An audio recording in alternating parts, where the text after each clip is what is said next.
Joe, welcome back. It's nice to be back. It's good to have you, man. It's always good to be here.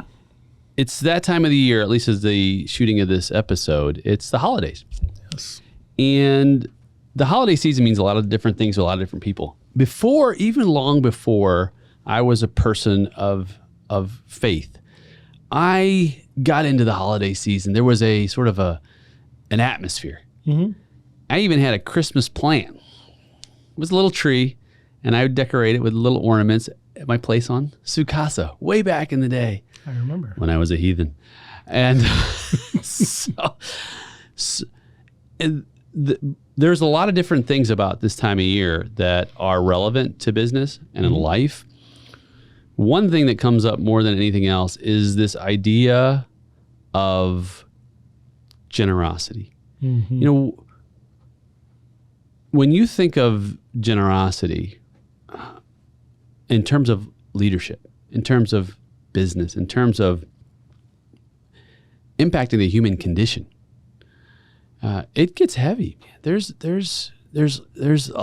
oftentimes it's not top of mind. We're thinking about other things.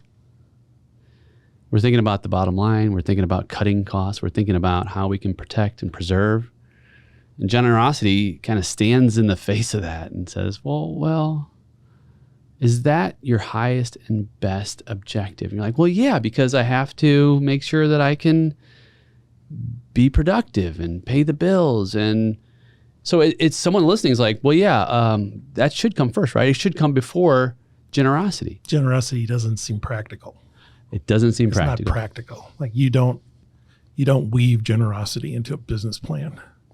People think, well, generosity is something that comes after, like we're successful and we make it and then we can give back. But I think, being the holiday season, I think it's a good time to, when you think you have nothing, concentrate on giving something. Focus on the things you have, the things you can give, even if it's time. And I know people say that as a cliche, but there's lots of opportunities just to donate yourself, for an hour or two. It's almost selfish with how good it makes you feel doing those things. That's one of the wonderful impacts of generosity that I found is I haven't always been a generous person. In some contexts, I had been generous, but it took some time to understand the internal reciprocating benefit of kindness and giving. And when we talk about generosity, as you said, it doesn't necessarily have to be dollar signs. In some ways, that's not even what's impactful. And sometimes it is, but sometimes, man, you know what? Generosity could just be you're at the grocery store and you see someone who could use a smile. You say, well, Nate, I live on in the Bronx and I smile at somebody and I get kicked in the teeth. Well, you have to be discerning. But that's not the idea. The idea is to first to look inside and see where, for me at least, I'll just speak for myself, where do I have more opportunity to give? Time, talents, treasures. And also it goes, and to go against the grain of sometimes what you said about being practical, because you can put dollar figures on your time value. Say, well, I earn $100 an hour. Wouldn't I be better off just taking that $100 and giving it away and not actually devoting my time to this and that? Maybe on a spreadsheet. But will you pull out that spreadsheet on your deathbed? Will you pull out that spreadsheet when you're teaching your family, your children, or someone else how to impact based on a deeper set of values than just what looks good on paper? It's tough because I live on spreadsheets. You're a numbers guy too. But the numbers are only one indicator of your contribution to the world. a lot of times people say, how do you measure success? And, be it, I have a great family, I have a great job, make a lot of money. I always say, do you ever measure success by how generous you are? Like, how generous are you emotionally? Are you generous emotionally to your family, to your spouse, to people that work for you? Are you generous emotionally to that? That's a huge takeaway for someone. We mentioned time, we mentioned money, but there's an energy that everybody has, right? So you can watch different people walk in the room and just see everyone react to them, So high energy, people kind of get, up, and low energy, people are a little more standoffish. Generosity, when you're in the act of it, it creates such a mentally positive attitude, a mentally positive energy that it's contagious. So there's a thing I do where, if I see someone on a corner and they're asking for money, I always give them the money. And everyone says, oh, that's a scam, blah, blah, blah. But that's on them, the scam or the dishonesty or whatever is on them. It's not on me. My generosity is still the same feeling that I get anywhere. And I noticed that once I open the window and hand somebody something, all the windows behind you will start to open up. You know what I mean? So, our whole premise of this podcast is to really teach people about leadership. And when you look at, if you lead generously, people will follow generously. And the whole vibe of a business or a family or, a religious organization, the whole vibe will change when leaders are focusing on, what can we give instead of what can we get? Mm.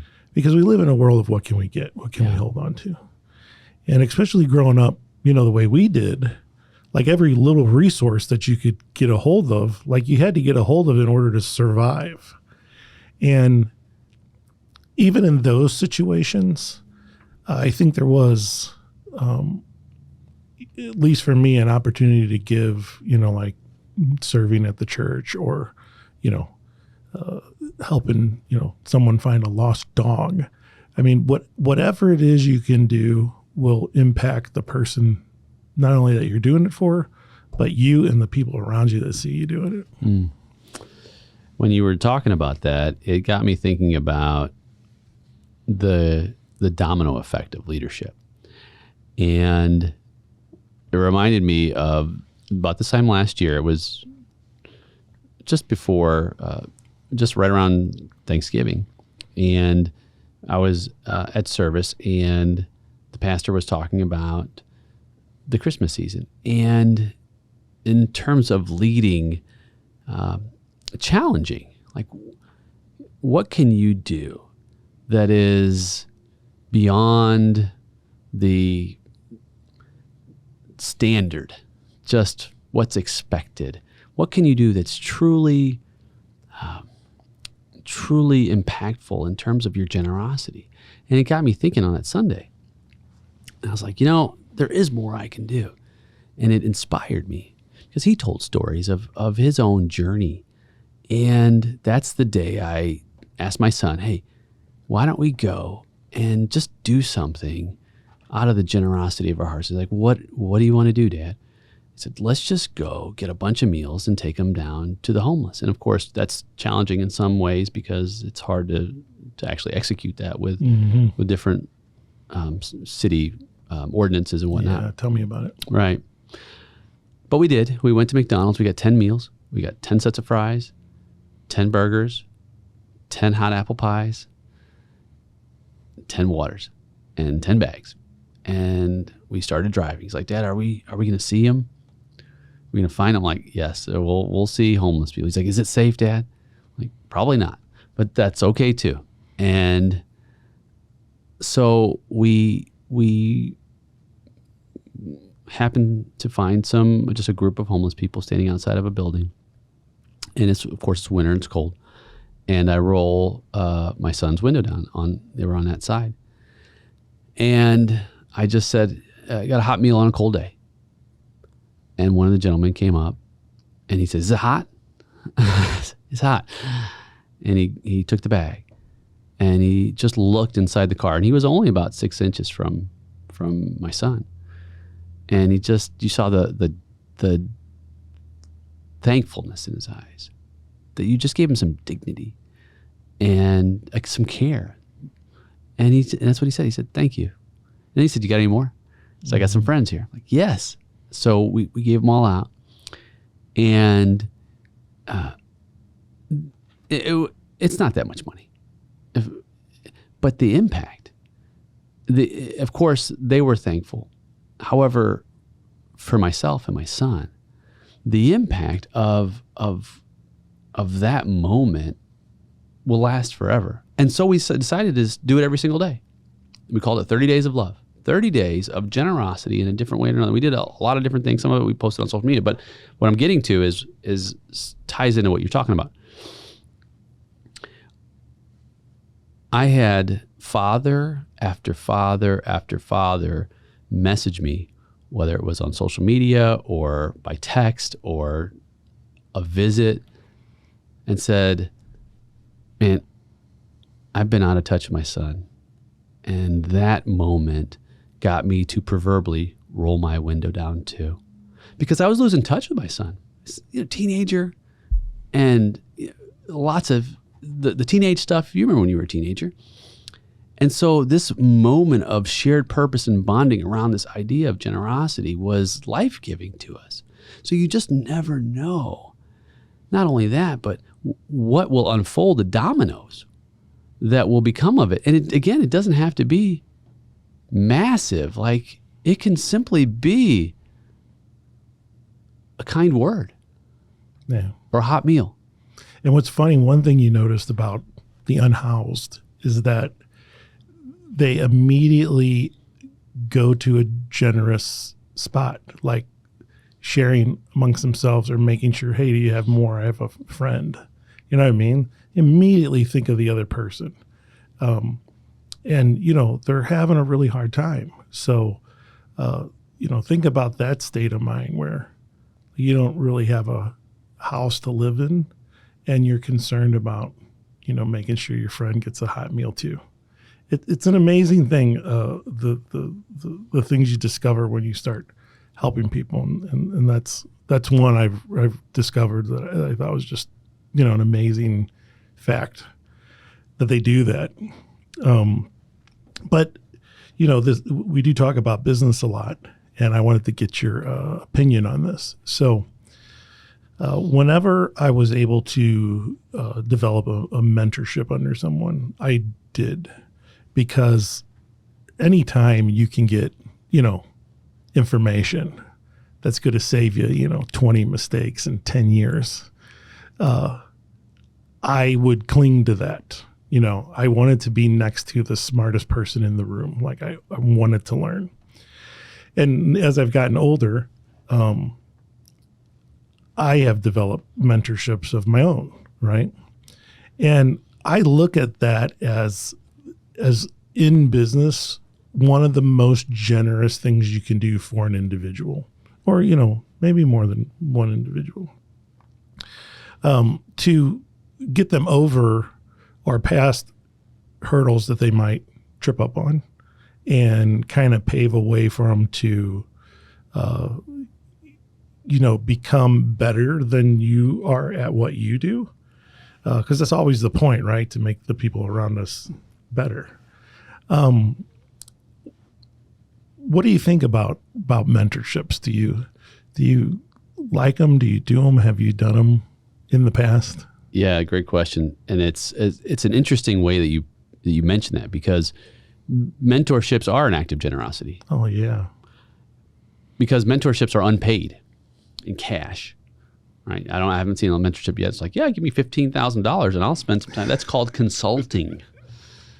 Don't call it mentorship. It might even be called something else. I absolutely love mentorships.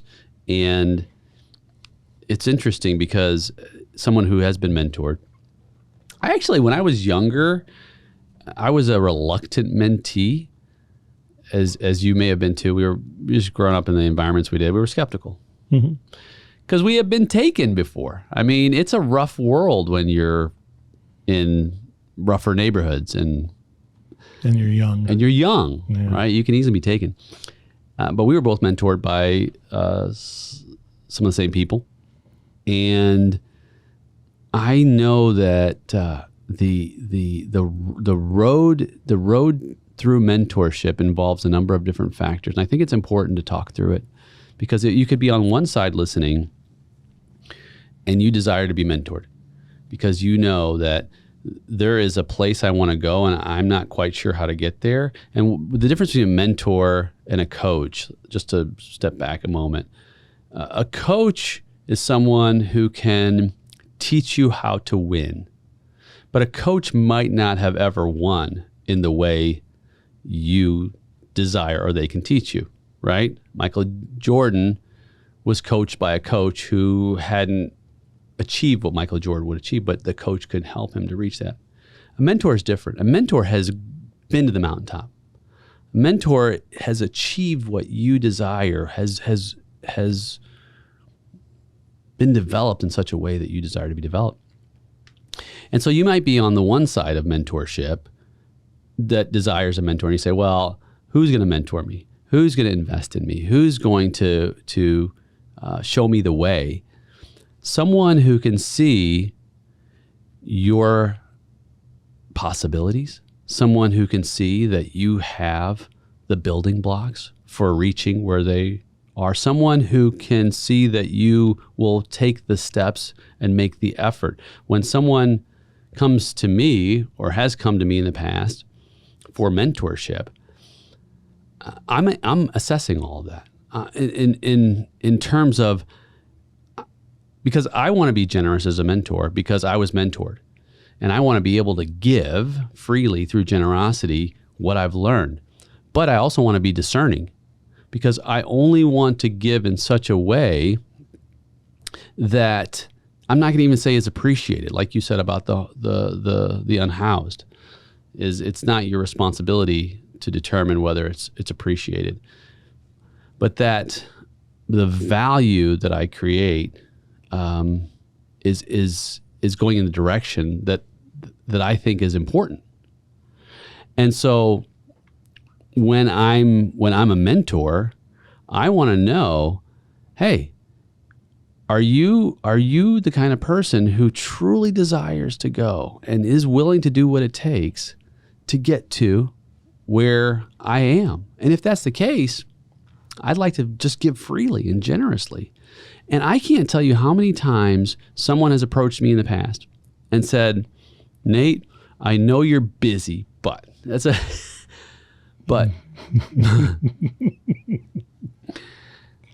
would you consider mentoring me? And I take that very seriously because this is a moment to where I can then grant generosity without any strings attached. I don't, if you don't achieve it, I'm not going to say you're a loser. I'm not going to say I wasted my time. But the fact that you have asked that, my one requirement is that you will turn around and then continue to learn how to be generous yourself. Because the idea of leadership is that our role, one of our primary roles, isn't to develop followers, it's to develop leaders. People who then can take the mantle and lead on. It's invaluable. And you think about the relationships we've had through the mentorships we had over the years. Yeah, they were powerful. I mean,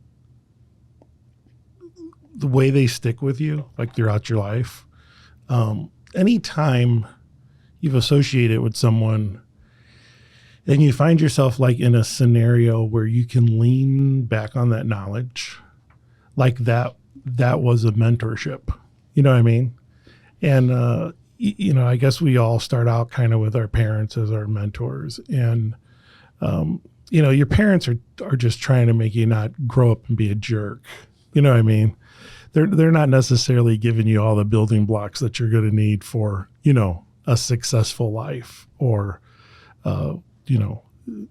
obviously success in business is what we're talking about. But I've had non-business mentors that gave me just a ton of knowledge that I was able to, apply to so many different situations in my life, that I always found that relationship just invaluable. And because of what I do, it's kind of a very broad and strange, enigmatic thing to people, that it's hard sometimes to see me as a mentor unless you've hung out with me for a while and you see what I do. Actually, I look for a certain type of person, because people who think technically the way I think it's rare and it's odd, right? Because I see the world in a different way. But when I see that in somebody, I'm like, okay, I'm just gonna start sharing and see where they go with it, and hopefully they respond in the same way that I respond to it. So that is, I think, in business, your deepest, most generous thing that you can give somebody. And receiving the time is, yeah. It takes something to receive that too, as a mentee, because sometimes we hide behind pride, we hide behind arrogance, we're scared not to know. Scared not to know. Fear. Yeah. I mean, honestly, when I was young, I didn't want mentors because I knew that they would tell me all the things I was doing wrong. That's what they're good at. That's what they're, yeah. But as I matured, I began to realize, wow, not only do I need a mentor in one area, but I think one mentor in each critical area of your life.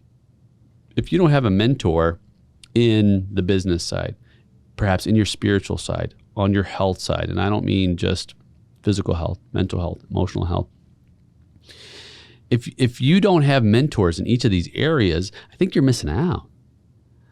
And I think also those who are in those areas, who have to give, especially those who have been down the road and they've achieved and they're in a season of life where they're reflecting on life and they want to be able to impart and be generous with all their wisdom. And I think wisdom is unfortunately fleeting. We're looking at information now. We think information's wisdom, but it's not. It's not even close. No. We're becoming more and more a society of researchers. We have resources now where we don't need to memorize things or technically know things. And we had talked just the other day, the difference between people who, are smart because they memorize things and people who are smart because they can figure out things. You know what I mean? They're problem solvers. And that's something you can't look up. So wisdom that you gain through experience, becomes knowledge that you can apply to other situations. There's no substitute for that. So, as we become more, everyone's becoming digitally savvy, and, there's the dawn of AI, and, I would warn people to don't put, all of your faith into that kind of stuff. Take the time to, connect with someone and learn from them in a intimate sort of way too. So intimacy through learning from someone is a very powerful and emotionally driven driven relationship. And that I believe that there's generosity in that. And so someone listening is like, okay, well, what are some ways I can be more generous and say in the business environment? Well, one thing you can do that I've found that is invaluable is taking an interest in each individual member of your team and recognizing them. And I found every year, I've done this, I don't know how many years I've done this. It's, I don't know, maybe a couple decades now. Every Christmas, I'll go buy cards, blank cards, and I will handwrite a Christmas card to every single member of my team based on them individually. There was one year that I couldn't give my team any extras. Sometimes I'll do a gift card, movie theater, back in the day, pre-COVID. And there was one year it was such a rough year as a company. And I wrote the cards, and it was an apology that I didn't have anything else to give. And so many of the team members said, I could care less about that gift card. I could care less about the extras. The fact that you took the time to share how you feel about my contribution in this organization, that's all the generosity I ever needed and more. And that's that emotional generosity that, sometimes we play our cards pretty tight to our chest. We have a mission that we have to accomplish, and we have to take the emotional side out of some decision making. But when you connect with somebody in a deeper, more emotional way, you have a person that's going to, have your success be part of their success. Yeah. You know what I mean? Yeah. And then the energy piece. You talked about that earlier. Your demeanor, your energy in an organization as a leader is contagious. If you have a ho-hum, low energy about, how everything's broken, how everything stinks, how people could be doing better because they just need to pick up the pace, you're going to get that level of atmosphere, and your culture is going to model that. Mm-hmm. You come in with the attitude that we're going to get some things done. This is going to be good. I am going to be the purveyor of positive optimism and joy. You say, Nate, Joe, isn't there a place for pessimism? Honestly, that is the first door that should always be closed, because pessimism says how things can't get done. I don't mind at all asking tough questions, but ask the tough questions about how things can get done. Right. Defining a problem is completely different than we can never overcome that problem. Right. Like that is a pet peeve of mine. Just in any scenario when we're brainstorming things, the naysayers, this can't be done. Blah, blah, blah. And there's always a reason to your answer. There's always a reason that your answer isn't right. Yeah, because as soon as you hear here we go. All right. Now I got to expend so much energy of my generous nature. I got to turn this clown's attitude around, right? So that they see the benefit in what we're doing by, putting ideas out on the table and running with it. And, that person, I would just ask them to leave. I mean, I wouldn't even want them part of the meeting anymore. That kind of energy is cancerous in a room, and it only needs to start with one person. And in the same way, positivity can happen the same way. Something that happened to me was funny a few weeks ago. I went into a business that I go into all the time, and that morning everything that could go wrong just went wrong. You know what I mean? It was just one of those days where you wake up and just nothing is going right? And what I should have done is I should have just taken some time to reflect on, to be gracious, to have more gratitude, to be more thankful. If I would have done that would have completely changed my energy, but I didn't. So I go into this business, and there's a woman that works in the front that every day just greet you with the biggest smile and how you doing? And blah, blah. And there was no greeting when I walked past her. And little while later, I came out and I said, "Hey, how you doing?" And she goes, "Oh, you feeling better? You were all grumpy this morning." So I immediately, like my demeanor when I walked in there, because I wasn't being generous emotionally, I wasn't being grateful, that for the things I have and the people around me. And immediately it told her, "Don't say anything. He's in a bad mood." Right? So look what happened now. Like I dumped that first domino. So had she spoken to someone else after me, who knows how far that would have went. And recognizing it, it was like in my head, hey, I didn't hear a greeting this morning. I went out there to make sure she was okay. And what was wrong with her was that I wasn't okay. So just, something to really be aware of, especially if you're a frontline worker. You're probably the first person someone may see that day. If you work at a restaurant or a bank or something you do early in the morning, and your attitude to them, your energy you give them, it may set the pace of their day. It doesn't seem that powerful, but it absolutely can. It is. And we have to be mindful and cognizant of that. And that's part of being emotionally intelligent is being self-aware. Yeah. And then self-regulating. Those are important parts. And having empathy. I can go down a list of, EI. And pessimists, they're never self-aware. You notice that? They could never read a room.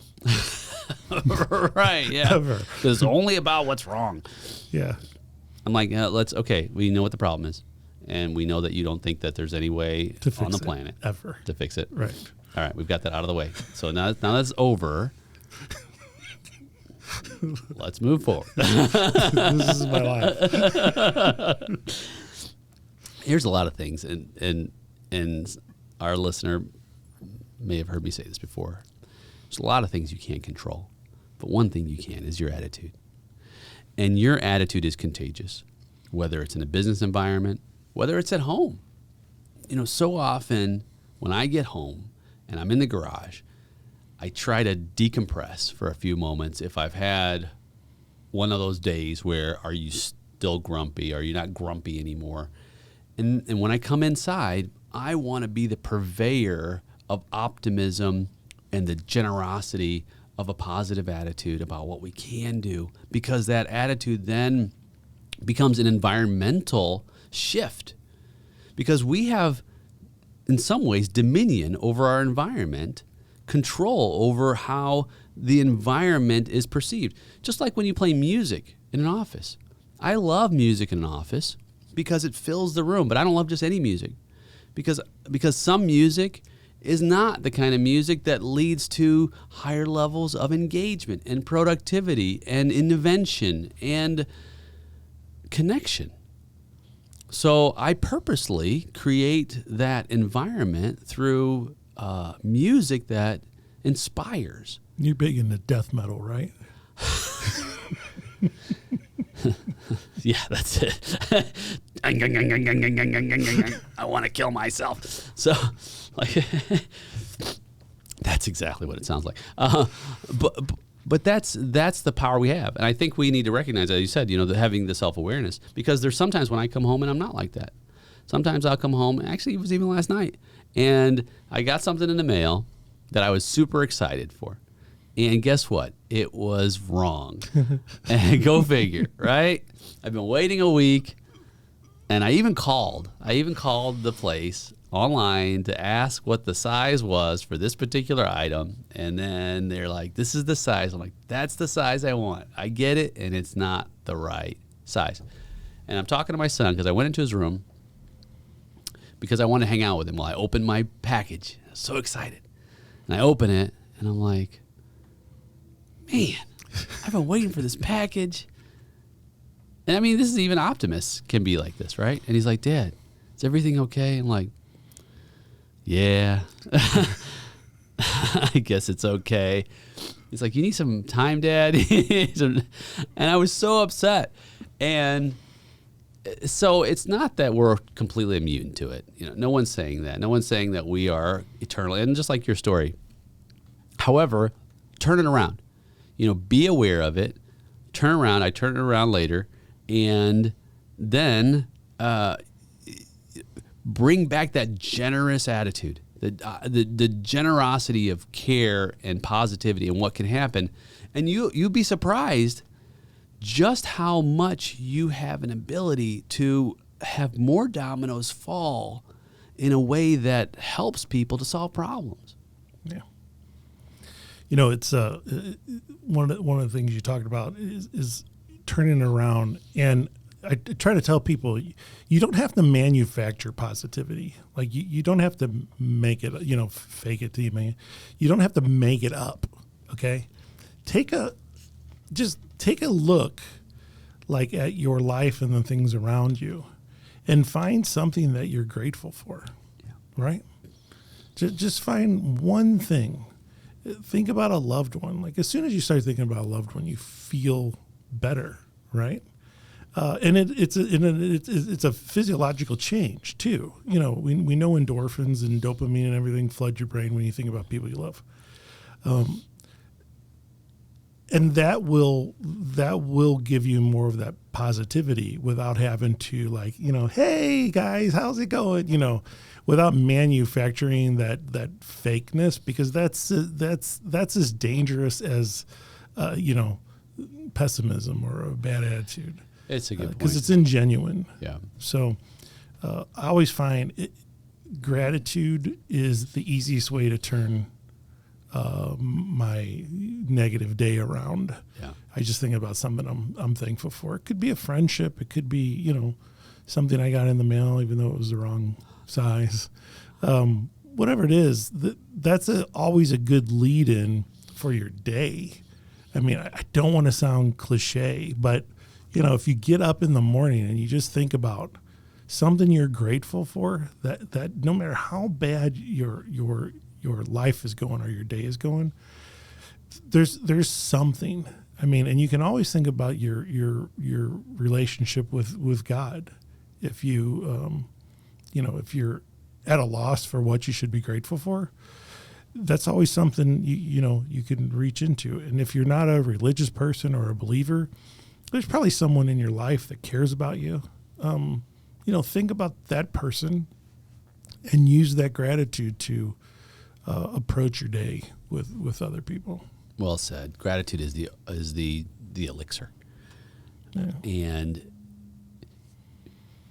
oftentimes people say, "How are you doing?" And my go-to response is, "I'm too blessed to be stressed." That's what I usually say. And people are like, "Well, I wish I was that blessed." I'm like, it's not that you are so incredibly blessed. It's that you speak it because you're speaking the gratitude and the affirmation of appreciation.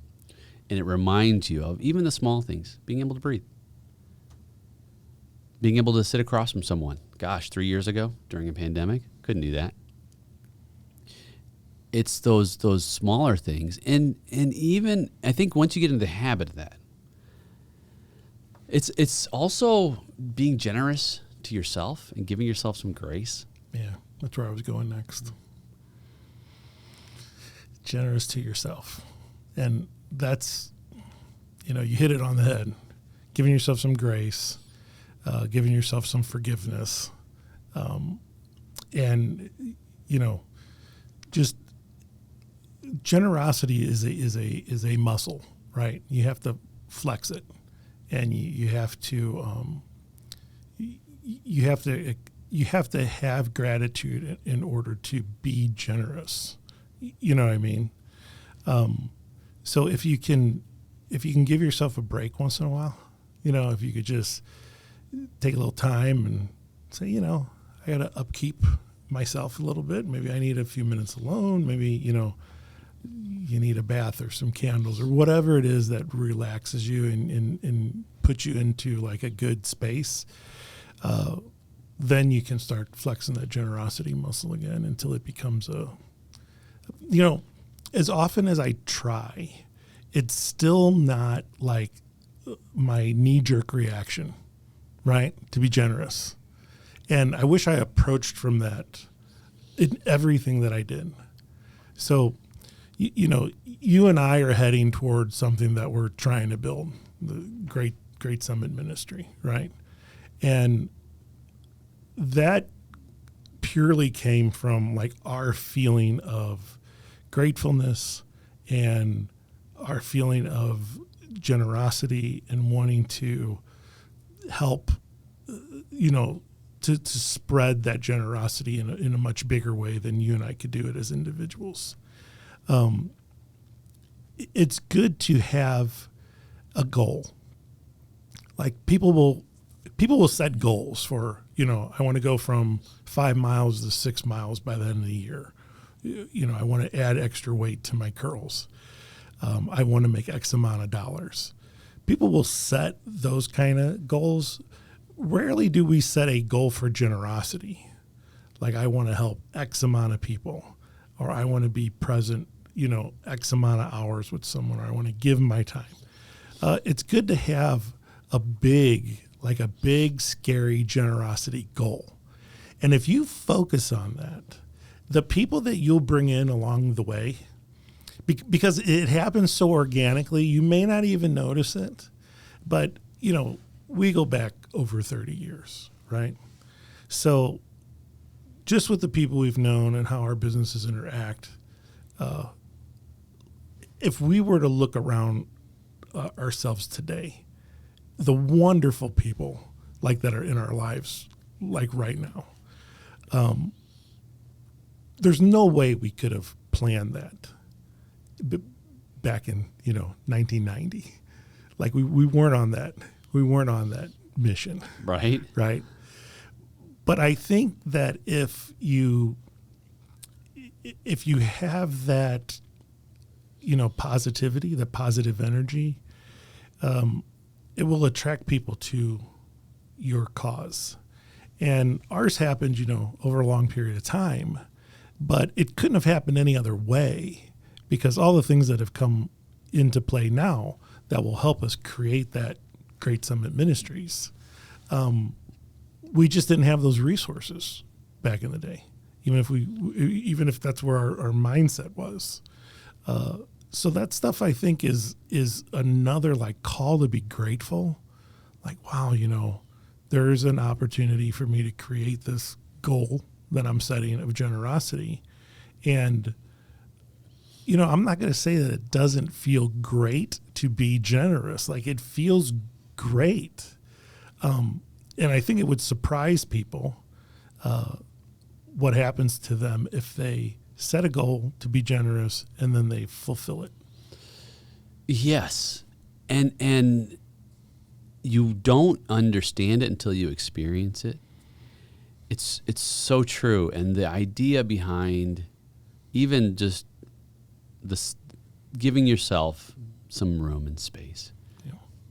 When you've perhaps missed the mark, or you've not accomplished what you thought you should accomplish by this time in life, or whatever it looks like for you. That's okay. It's okay. It really is. Give yourself grace.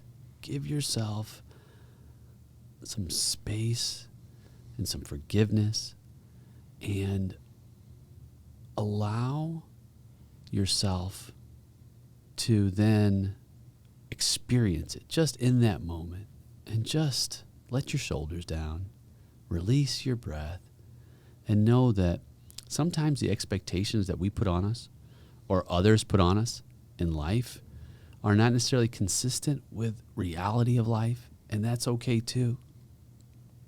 What I've found is that when I can finally release that and give myself some grace and forgiveness, it becomes easier to then extend that generosity and that grace and that care that's based on my own gratitude to others. And it actually boggles people sometimes. I remember 4 or 5 years ago, I went to rent a motorhome, and I got the phone call, and the lady said, "I'm so sorry, but your motorhome is delayed and won't be until tomorrow." And it really threw our plans off, because we were ready to go and everything was packed. And I said, "Okay." And she said, "But I'm going to give you an extra 2 days on the motorhome." I said, "Don't do that." She said, "What do you mean?" I said, "Just make it for the same number of days. She said, no, I really want to take care of you. I said, no, I don't want you to do that. I want to be forgiving and generous. And I can't be forgiving and generous if you give me more. And there was just a pause, like on the other side, like this is like customer service. Like she's like, she was like You're weird. perplexed. I said, can I give you some grace? And she was like, yeah. And I remember going in to sign, and she was still like, that just opened my eyes. I'm like, then you go give grace too. Yeah. Because it was given to me. Yeah. It was given to me. And I think that's one of the things that where Jesus says, forgiven you shall be forgiven. And I don't think it's like the mean kind of like, I'm not going to forgive you. It's the fact that you won't understand the value of forgiveness and mercy and grace until you begin to experience it. And lead. He wants us to lead and lead those dominoes to where they lead to a true sense of community, of connectedness, of gratitude in giving. Because that's really the heart of love. It's the heart of the season, is giving. Awesome. Merry Christmas, brother. Hey, Merry Christmas.